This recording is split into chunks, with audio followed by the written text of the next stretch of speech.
આજે world રેફ્યુઝી day છે. એ નિમિત્તે અમારે શાળામાં ધોરણ 6, 7 અને 8ની બાળાઓ વચ્ચે વર્લ્ડ રેફ્યુઝી ડે વિશે ચિત્રની હરીફાઈ હતી, જેમાં દરેક દીકરીઓએ વર્લ્ડ રેફ્યુઝી ડેને થીમમાં રાખીને બહુ સરસ મજાના ડ્રોઈંગ કર્યા.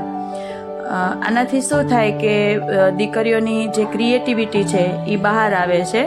In future A making design જો કોર્સ કરે તો એ કોઈ પણ થીમ ઉપર વર્ક કરી શકે છે અને આ વસ્તુને લઈને એ રેફ્યુઝી જે લોકો હોય છે એમની યાતનાઓને સમજી શકે છે, એમની મુશ્કેલીઓને સમજી શકે છે. ભાવનાત્મક રૂપે એ લોકોના સમાજના તાદાત્મ્ય સાથે જોડાય છે.